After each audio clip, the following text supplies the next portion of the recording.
بسم الله الرحمن الرحيم. maalin wanaagsan kulligiin telefishinada ka soo qayb galay munaasabadda ujeedada waraysigan aan u sameynaya waxa weeye dhowr qodob oo kooban. midda koowaad, ka siyaasi ahaan, ka aqoon-yahan ahaan inaan ka qayb qaato barnaamijka wacyigelinta ee ku wajahan cudurkan dilaaga ah ee coronavirus COVID-19 ee adduunka faraha ba'an ku haya. adduunku culays weyn buu kala kulmay, waxaana ilaahay ka baryaynaa inuu naga dulqaado, gaar ahaan bulshada Soomaaliyeed meel kastoo joogto. dhibaatooyinka ka gaaray cudurka inta ku dhimata waa u tacsiyeynayaa, ilaahay jannada ka waraabshan leenahay. inta u jiifta isbitaalladana ilaahay ha u boogadhayo. dhinaca wacyigelinta markaan u dhaqaaqo, waa lala wada socdaa talooyin caafimaad ee bulsho ayaa caalamka oo dhan ka bixinaya, laga soo bilaabo hay-adda caalamiga ah ee caafimaadka adduunka ee WHO ilaa qaran walba cidda u qaabishan ama wasaaradda u qaabishan talooyinkeeda la rabo in la hirgeliyo. waa ku hambalyaynayaa, ama ha ahaato wasaaradda caafimaadka iyo khubarada ku howlan cudurkan sidii loola tacaali lahaa, ama ha noqoto arrinta guddiga qaranka ee ku howlan iyaguna u gurmashada dadka uu soo rida cudurku. sida la tilmaamay in la raaco ayaa loo baahan yahay. maalmihii u dambeeyey tirakoobyada ama statistiska laga samaynaya cudurka ee dowladaha dariskana la ah markii la fiiriyo Soomaaliya u badan. sababta haddii la isweydiiyana waxay ku soo ururaysaa inaan loo hoggaansamin talooyinka ay bixinayaan mas-uuliyiinta qaranka, hay-adaha ku shaqada leh iyo guddiyada qaran ee loo baxshay hawshaas la tacalidooda. taas ayaa sabab u ah. sidaas darteed in la raaco talooyinka iyo tusaalooyinka madaxda u xil saaran ay bixinayso waa loo baahan yahay. ha ahaato in layska ilaaliyo goobaha lagu kulmo oo faraha badan ee dadku ku soo ururaan, ha ahaato isu soo dhowaanshaha iyo ama social distancing waxa la yidhaahdo in la dhowro, nadaafadda iyo sida loo sheegay oo ah gacmaha la dhaqanayo, sanitizerska ama waxyaabaha lagu nadiifiyo la isticmaalo, dadkoo guryahooda ku jira oo dhaqdhaqaaqa la joojiyo.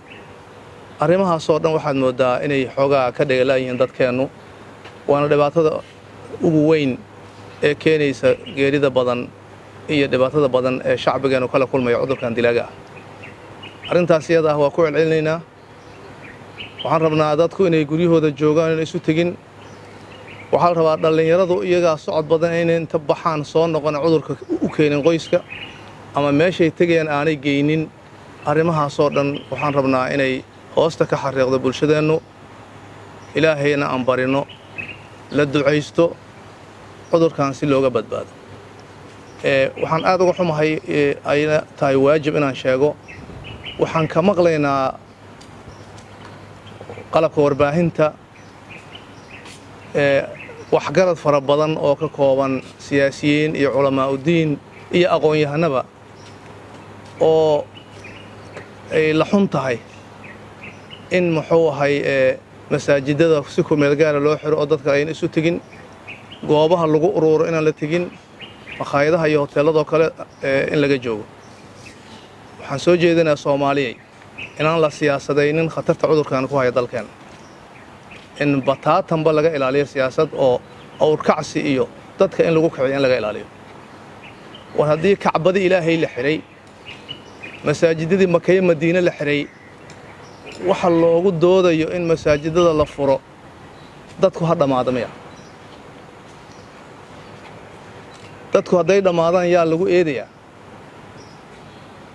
cudur eebba keenay ee sidii loola tacaali lahay talooyin laga baxsho weeye. waxaan ugu baaqayaa mas-uuliyiinta Soomaaliyeed gaar ahaan siyaasiyiinta inaan la siyaasadayn, dowladduna inaanay siyaasadayn, mucaaradna inuuna siyaasadayn, muxaafadna una siyaasadayn. waa noloshii ummadeenna waxa aan ku cayaarayno haddii aan dhinaca kale u dhigo. bandowgu inuu faa'iido leeyahay iyo inuu khasaare leeyahay isweydiimayno. waxaa kaloon maqlayaa mas-uuliyiin fara badan oo leh bandowgu sharci maaha. anigu maamul qaranaan ka shaqaynay, waxbaan barannay. waxaa isaga khaldan dadka Soomaaliyeed noocay rabaan ha ahaadaano, xaalad degdeg ah iyo bandow isaga khaldan. state of emergency iyo curfew alla kala yiraahdaa. waxaan maqlayaa mas-uuliyiin ku celcelinaya ma sharciyaysna bandow inta xukuumad golaheed la geeyo oo baarlamaan la geeyo oo la ansixiyo madaxweyne ma saxiixo. bandow waa shaqo maalmeed. jid aad ku socoto haddii dab ka kaco isoo inaad ka leexato maaha. bandow in hay-ado ama golayaal qaran inta la geeyo la sharciyo uma baahna. waxaan rabnaa in casharkaanu dadka anfaco aan loo qaadan xaalad degdega dalku markuu galo. dal hadduu xaalad degdega galo ama waxaa hela duruufo dabiici ah ama waxaa hela kuwa dagaallo ah ama waxaa hela crisis siyaasadeed oo khatar gelinaya nolosha ummaddaas. markaa dowladdu waxay soo rogtaa state of emergency wax la yidhaahdo ama xaalad degdeg ah oo golayaasha iyo dastuurka la waafajiyo sharci laga dhigo. intaas ayaan rabaa inaan uga baxo arrinta ku saabsan wacyigelinta dowrka aan ku leeyahay aan ummadda Soomaaliyeed ugu baaqayo inay ilaaliyaan, inay raacaan talooyinka la siinayo maalin walba. miidiyada maalin walba waxa lagala socodsiyaa dadka inta uu soo riday iyo inta u dhimatay. intaasoo cashar inay noogu filantaan qabaa Soomaaliyey.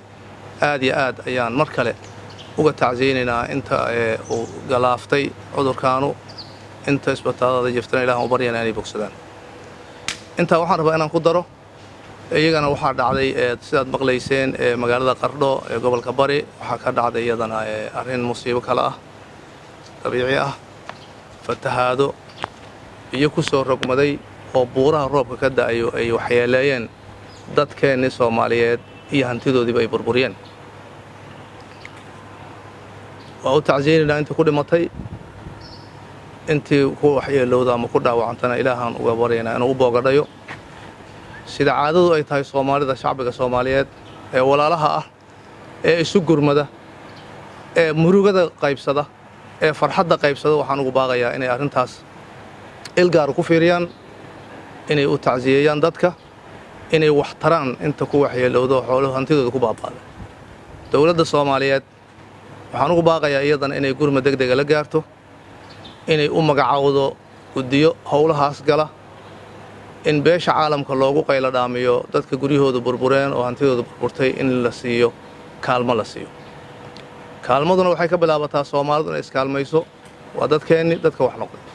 intaas ayaan iyadana uga harayaa. waxaan ku darayaa fatahaadaha webiyada, iyadana roobabaa daay, fatahaadaha dhacay, iyagana dadaa wax ku waxyeelooba Soomaali ah ama dhaqaalahoodii wax ku noqdaan ama naftooda. markaa iyagana waxaan ugu baaqayaa sidaas oo kale in gurmad lala gaaro.